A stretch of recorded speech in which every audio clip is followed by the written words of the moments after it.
의사들은 절대 안 먹습니다. 30년간 내과 진료실에서 수많은 환자들을 보며 깨달은 진실이 있습니다. 건강검진에서 이상 없다던 사람들이 1년 만에 당뇨, 고혈압, 심근경색으로 쓰러지는 이유가 뭘까요? 바로 매일 먹는 그 음식 때문입니다. 여러분이 건강하다고 믿고 먹는 음식들이 사실은 몸속에 조용한 불을 지피고 있습니다. 이름하여 만성염증입니다. 이 염증이 지금 이 순간에도 여러분의 혈관을 막고 세포를 파괴하고 노화를 앞당기고 있습니다. 의사인 저도 예전엔 몰랐습니다. 하지만 이제는 압니다. 그래서 절대 먹지 않습니다. 오늘 이 영상으로 여러분도 알게 될 겁니다.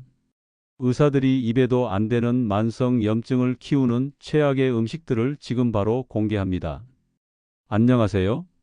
30년간 대학병원 내과에서 수많은 만성질환 환자들을 만나온 허만수 내과 전문의입니다. 진료실에서 정말 많은 분들이 이렇게 말씀하십니다. 약을 먹어도 나아지지 않는다고 건강검진에서는 정상인데 왜 이렇게 아픈지 모르겠다고 말이죠. 그분들의 공통점이 있었습니다. 바로 식습관이었습니다. 30년 동안 환자들을 보면서 확신하게 된 진실이 있습니다. 건강은 약으로 지키는 게 아니라 음식으로 무너진다는 것입니다. 여러분이 오늘 무심코 드신 그 한 끼가 내일의 병을 만들고 있습니다. 오늘은 제가 그동안 쌓아온 임상 경험과 최신 연구 결과를 바탕으로 여러분의 몸속에 염증이라는 불씨를 지피는 최악의 음식들을 낱낱이 파헤쳐 보겠습니다. 그리고 그 불을 끄는 방법까지 알려드리겠습니다. 염증이라는 단어를 들으면 무엇이 떠오르시나요? 대부분 빨갛게 부어오른 상처나 목이 붓는 편도선염 같은 것을 생각하실 겁니다. 그런데 오늘 제가 말씀드릴 염증은 그런 급성 염증이 아닙니다. 눈에 보이지도 않고 아프지도 않지만 매일매일 여러분의 세포를 서서히 파괴하는 만성 염증입니다. 급성 염증은 사실 우리 몸을 지키는 정상적인 면역 반응입니다. 상처가 나면 그 부위에 면역 세포들이 달려가서 세균과 싸우고 조직을 회복시킵니다. 이 과정에서 붓고 빨개지고 열이 나는 것이죠. 문제는 이 염증 반응이 끝나지 않고 계속될 때입니다. 만성 염증은 마치 집안의 작은 불씨가 계속 타오르는 것과 같습니다. 당장 집이 타진 않지만 그 불씨가 벽지를 조금씩 태우고 가구를 그을리고 공기를 오염시킵니다. 우리 몸도 마찬가지입니다. 만성 염증이 생기면 혈관 내벽이 손상되고 관절 연골이 닳고 간세포가 파괴되고 뇌신경세포가 죽어갑니다. 이 과정은 너무 천천히 진행되기 때문에 본인은 전혀 모릅니다.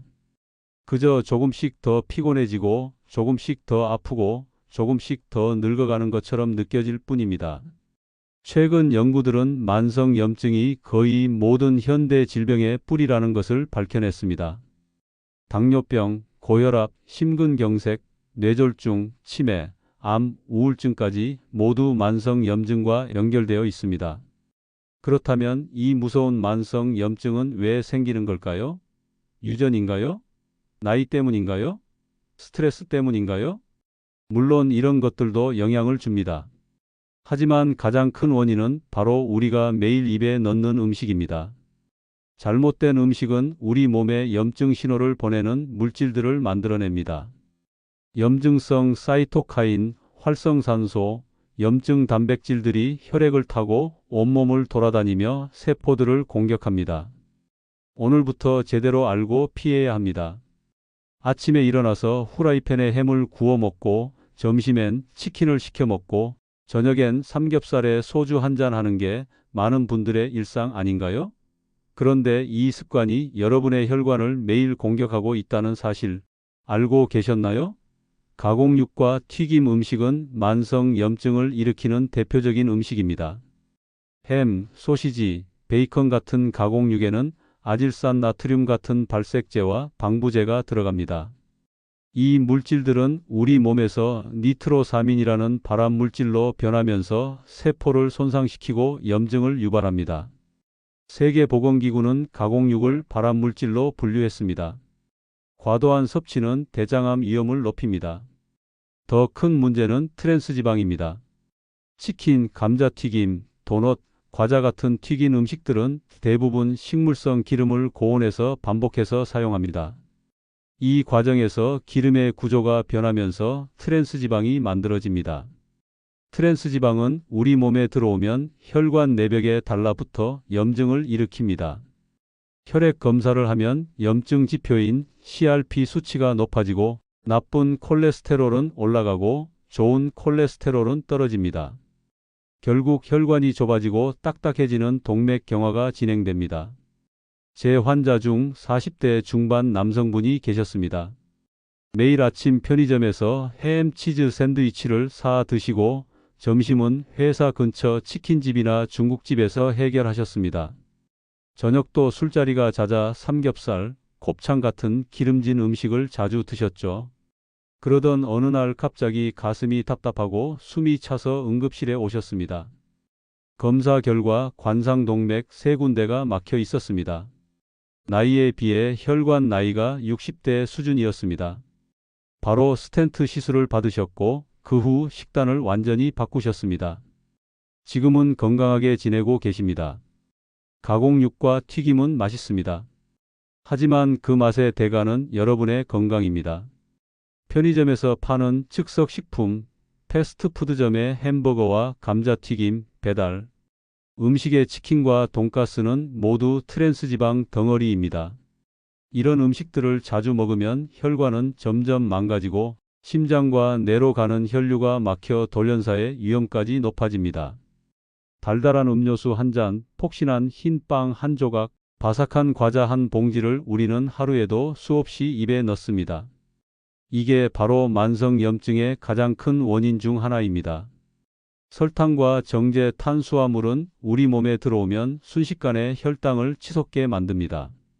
혈당이 급격히 오르면 췌장에서 인슐린이 대량으로 분비됩니다. 인슐린은 혈당을 낮추는 호르몬이지만 너무 자주, 너무 많이 분비되면 세포들이 인슐린에 둔감해집니다. 이게 바로 인슐린 저항성입니다. 인슐린 저항성이 생기면 혈당 조절이 안 되고 결국 당뇨병으로 이어집니다. 하지만 문제는 당뇨병만이 아닙니다. 높은 혈당 자체가 염증을 일으킵니다. 혈액 속에 당이 많으면 단백질과 결합해서 당화체 종산물이라는 독성 물질을 만듭니다. 이 물질은 혈관을 손상시키고 콜라겐을 파괴하고 세포를 늙게 만듭니다. 피부가 처지고 주름이 생기는 것도 이 때문입니다. 또한 높은 혈당은 염증성 사이토카인의 분비를 증가시켜 온몸에 염증 신호를 보냅니다. 그래서 당뇨 환자들은 상처가 잘 낫지 않고 감염에 약하고 심혈관 질환 위험이 높습니다. 흰 쌀밥, 흰빵, 떡, 국수, 시리얼 같은 정제 탄수화물도 마찬가지입니다. 이런 음식들은 도정 과정에서 섬유질과 영양소가 제거되어 순수한 전분 덩어리가 됩니다. 우리 몸에서 빠르게 소화되어 혈당을 빠르게 올립니다. 특히 빈속에 먹으면 더욱 위험합니다. 탄산음료는 최악입니다. 콜라 한 캔에는 각설탕 10개 분량의 설탕이 들어 있습니다. 액체라서 흡수가 더 빠르고 포만감도 없어서 계속 마시게 됩니다. 세계보건기구는 하루 설탕 섭취량을 25g 이하로 제한할 것을 권고합니다. 그런데 탄산음료 한 캔만 마셔도 이미 초과입니다. 오늘부터 설탕과 정제 탄수화물을 끊어야 합니다. 흰 쌀밥 대신 현미나 잡곡밥을 드시고 흰빵 대신 통밀빵을 선택하세요. 과자와 음료수는 아예 집에 두지 마세요. 한국 사람들이 가장 좋아하는 맛은 무엇일까요? 바로 짠맛입니다. 김치찌개, 된장찌개, 라면, 찜닭, 양념치킨, 짜장면 등 우리의 식탁은 나트륨으로 가득합니다. 그런데 이 나트륨이 우리 몸에 만성 염증을 일으키는 주범이라는 사실 알고 계셨나요? 나트륨은 적정량 섭취하면 체액 균형을 유지하고 신경 전달에 필요한 중요한 미네랄입니다. 문제는 과잉 섭취입니다. 세계보건기구는 하루 나트륨 섭취량을 2000mg 이하로 권장합니다. 그런데 한국인의 평균 섭취량은 3,500mg이 넘습니다. 거의 2배입니다. 나트륨을 과하게 섭취하면 혈관 내벽이 자극을 받습니다. 혈관 내피세포가 손상되면서 염증 반응이 시작됩니다. 또한 나트륨은 혈압을 높입니다. 혈압이 높아지면 혈관벽에 가해지는 압력이 커지고 이것이 또다시 혈관을 손상시키는 악순환이 반복됩니다. 손상된 혈관에는 콜레스테롤이 쌓이고 혈전이 생기고 결국 심근경색이나 뇌졸중으로 이어집니다. 나트륨은 또한 신장에도 부담을 줍니다. 과도한 나트륨을 배출하느라 신장이 혹사당하고 장기적으로는 신장 기능이 떨어집니다. 가장 위험한 것은 가공식품과 인스턴트 식품입니다. 라면 한 봉지에는 하루 권장량의 나트륨이 다 들어 있습니다. 냉동식품, 통조림, 소스류, 장아찌, 젓갈도 마찬가지입니다. 특히 나트륨은 중독성이 있습니다. 짠 음식을 먹으면 먹을수록 더 짠 맛을 찾게 됩니다. 미각이 둔해지기 때문입니다.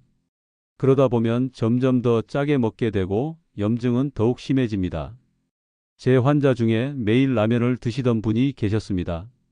50대 초반이셨는데 혈압이 160 이상으로 올라가 있었고 얼굴과 다리가 항상 부어 있었습니다.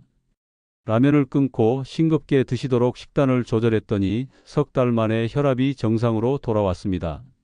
가장 중요한 것은 소금 사용량 자체를 줄이는 것입니다. 천일염이든 정제염이든 나트륨 함량은 비슷하므로 전체 섭취량을 줄여야 합니다. 국물 요리를 줄이고 소스는 따로 찍어 먹으며 절인 음식보다는 신선한 채소를 드세요. 요즘 식품 성분표를 한번 자세히 보신 적 있으신가요? 과자, 음료수, 소스, 냉동식품 등 거의 모든 가공식품에는 이름도 생소한 화학 물질들이 잔뜩 들어 있습니다. 착색료, 보존료, 유화제, 산도 조절제, 향료 등 이런 식품 첨가물들이 과연 우리 몸에 안전할까요? 식품의 약품안전처는 허용된 양만큼은 안전하다고 말합니다. 하지만 문제는 우리가 하루에 얼마나 많은 가공식품을 먹는지, 그리고 이런 첨가물들이 몸속에서 어떻게 상호작용하는지는 아무도 모른다는 것입니다. 최근 연구들은 이런 식품 첨가물들이 장 점막을 손상시키고 장내 미생물 균형을 깨뜨린다는 것을 보여주고 있습니다. 특히 인공 감미료가 심각합니다. 다이어트 콜라, 제로 칼로리 음료, 저당, 과자 등 요즘은 설탕 대신 인공 감미료를 넣은 제품들이 건강식품처럼 광고되고 있습니다. 하지만 실제로는 정반대입니다.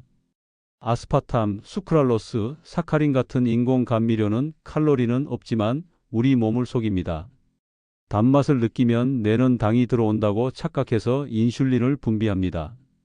하지만 실제로는 당이 없으니 혈당이 떨어지고 오히려 더 단 것을 찾게 됩니다. 이것이 반복되면 인슐린 저항성이 생기고 당뇨병 위험이 높아집니다.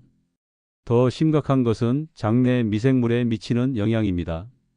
우리 장에는 100조 개 이상의 미생물이 살고 있습니다. 이들은 소화를 돕고 면역을 조절하고 비타민을 합성합니다. 그런데 인공 감미료는 이 유익한 균들을 죽이고 유해균을 증가시킵니다. 장내 균형이 무너지면 장벽이 약해지고 독소와 세균이 혈액으로 새어나갑니다. 이것이 전신염증을 일으키는 것입니다. 최근 연구에서는 인공 감미료를 많이 섭취한 사람들이 대사증후군, 비만, 당뇨병 발생률이 더 높다는 결과가 나왔습니다. 제로 칼로리라고 안심하고 마시는 그 음료가 사실은 여러분을 병들게 하고 있습니다. 가공식품을 멀리하고 자연 그대로의 음식을 드세요. 건강을 위해 운동을 시작하면 가장 먼저 듣는 조언이 뭔가요? 단백질을 많이 먹으라는 말입니다. 그래서 많은 분들이 닭가슴살, 소고기, 돼지고기를 하루 3끼 드십니다. 물론 단백질은 중요합니다. 근육을 만들고 호르몬을 합성하고 면역세포를 만드는 데 꼭 필요합니다. 문제는 과잉 섭취입니다. 특히 동물성 단백질을 지나치게 많이 먹으면 오히려 몸에 염증을 일으킵니다. 고기, 특히 붉은 고기에는 포화지방이 많이 들어 있습니다. 포화지방은 혈중 콜레스테롤을 높이고 혈관벽에 염증을 일으킵니다. 또한 고기를 굽거나 튀기면 헤테로사이클릭 아민이라는 발암 물질이 생성됩니다. 더 큰 문제는 장에서 일어나는 일입니다. 단백질은 소장에서 대부분 소화되지만 과잉으로 섭취하면 대장까지 내려갑니다. 대장에 있는 세균들이 이 단백질을 분해하면서 암모니아, 황화수소, 인돌 같은 독성 물질을 만들어냅니다. 이 독소들은 대장 점막을 손상시키고 염증을 일으킵니다. 장기적으로는 대장암 위험을 높입니다. 실제로 세계보건기구는 붉은 고기를 2급 발암물질로 분류했습니다. 하루 100g 이상 섭취하면 대장암 위험이 17% 증가한다는 연구 결과도 있습니다. 또한 과도한 동물성 단백질 섭취는 신장에 부담을 주고 칼슘 배출을 증가시킬 수 있습니다. 장기적으로 골다공증 위험을 높일 수 있습니다. 균형이 중요합니다. 단백질은 하루 체중 1kg당 0.8g 정도면 충분합니다. 70kg이면 56g입니다. 닭가슴살 100g에 단백질이 약 23g 들어있으니 하루 200g 정도면 충분합니다. 그 이상 먹으면 오히려 독이 됩니다. 제 환자 중에 헬스를 열심히 하시던 30대 남성분이 계셨습니다. 근육을 키우겠다고 하루에 닭가슴살을 500g씩 드셨습니다. 프로틴 파우더도 하루 3번 드셨죠. 그런데 몇 달 후 소화불량, 복부팽만, 만성 설사로 고생하셨습니다. 혈액 검사를 했더니 간 수치가 올라가 있었고 염증 수치도 높았습니다. 단백질 섭취를 줄이고 채소 위주로 식단을 바꿨더니 석 달 만에 증상이 사라졌습니다. 식단의 절반 이상을 채소와 곡류로 구성하고 고기는 일주일에 서너 번 정도만 적당량 드세요. 콩, 두부, 렌틸콩 같은 식물성 단백질도 함께 섭취하시면 더욱 좋습니다. 균형 잡힌 식단이 최고의 건강 비결입니다. 지금까지 염증을 일으키는 최악의 음식들을 알아봤습니다. 그렇다면 이제 가장 중요한 질문입니다. 이미 생긴 염증을 어떻게 끌 수 있을까요? 답은 바로 항염식품에 있습니다. 우리 몸에는 놀라운 자가 치유 능력이 있습니다. 올바른 음식을 먹으면 손상된 세포가 회복되고 염증이 진정되고 면역력이 강해집니다. 가장 강력한 항염식품은 바로 컬러풀한 채소와 과일입니다. 브로콜리, 시금치, 케일, 당근, 토마토, 블루베리, 석류 등 색깔이 진한 식물들에는 폴리페놀이라는 항산화 물질이 가득합니다. 폴리페놀은 활성산소를 제거하고 염증 유전자의 발현을 억제하고 손상된 세포를 복구합니다. 특히 브로콜리에 들어있는 설포라판은 암세포의 성장을 막고 해독 효소를 활성화시킵니다. 시금치의 루테인은 눈 건강을 지키고 염증을 줄입니다. 블루베리의 안토시아닌은 뇌세포를 보호하고 기억력을 향상시킵니다. 오메가3 지방산도 빼놓을 수 없습니다. 연어, 고등어, 정어리 같은 등푸른 생선의 풍부한 오메가3은 염증을 일으키는 물질의 생성을 억제하고 항염 물질의 생성을 촉진합니다. 일주일에 2~3번 생선을 드시면 심혈관 질환 위험이 크게 감소합니다. 견과류도 훌륭한 항염식품입니다. 호두, 아몬드, 피스타치오에는 비타민이, 미네랄, 좋은 지방이 가득합니다. 하루 한 줌의 견과류는 혈관을 깨끗하게 하고 혈당을 안정시키고 염증을 줄입니다. 강황의 커큐민, 생강의 진저롤, 마늘의 알리신도 강력한 항염 성분입니다. 이런 향신료들을 요리에 자주 사용하세요. 강황은 카레의 주재료로 염증을 억제하는 효과가 소염제 못지 않습니다. 생강은 소화를 돕고 메스꺼움을 줄이며 관절염 통증을 완화합니다. 마늘은 혈액을 맑게 하고 면역력을 높입니다. 녹차의 카테킨도 항산화 효과가 뛰어납니다. 하루 2~3잔의 녹차는 암 예방에도 도움이 됩니다. 올리브유도 좋습니다. 올리브유의 올레오칸탈은 소염 진통제처럼 작용해서 염증을 빠르게 진정시킵니다. 매일 한 접시의 샐러드에 올리브유를 뿌려 드세요. 기억하세요. 올바른 식습관은 약 못지않은 치료 효과가 있습니다. 제 환자 중에 만성 관절염으로 10년 넘게 고생하시던 60대 여성분이 계셨습니다. 매일 진통제를 드셨지만 통증은 계속됐습니다. 식단을 바꿨습니다. 매일 아침 블루베리와 견과류, 점심엔 연어와 브로콜리, 저녁엔 샐러드와 강황차를 드시게 했습니다. 6개월 후 놀라운 일이 일어났습니다. 관절 통증이 절반 이상 줄었고 진통제도 끊을 수 있었습니다. 혈액 검사를 했더니 염증 수치가 정상 범위로 돌아와 있었습니다. 올바른 식습관이 가져온 변화였습니다. 여러분, 오늘 영상 어떠셨나요? 의사들이 절대 안 먹는 음식들의 진실을 아셨나요? 염증은 통증으로 오기 전에 이미 식탁 위에서 시작됩니다. 오늘부터 단 음료 한 잔, 인스턴트 한 끼를 줄이는 것만으로도 몸속 불은 꺼질 수 있습니다.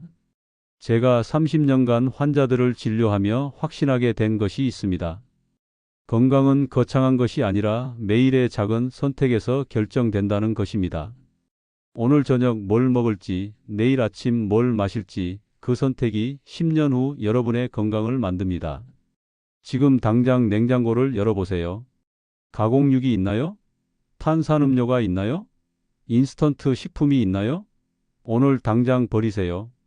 그리고 내일 장을 볼 때는 장바구니에 브로콜리, 시금치, 연어, 블루베리, 견과류를 담으세요. 여러분의 몸은 여러분이 먹는 음식으로 만들어집니다. 좋은 음식을 먹으면 좋은 세포가 만들어지고 나쁜 음식을 먹으면 나쁜 세포가 만들어집니다. 선택은 여러분의 몫입니다. 여러분은 오늘부터 어떤 음식을 끊으시겠습니까? 어떤 음식을 더 드시겠습니까? 댓글로 여러분의 건강 습관을 공유해 주세요. 그리고 이 영상이 도움이 되셨다면 좋아요와 구독 부탁드립니다. 여러분의 가족과 친구들에게도 이 영상을 공유해서 함께 건강해지시길 바랍니다. 건강한 삶은 선택입니다. 오늘부터 시작하세요. 감사합니다.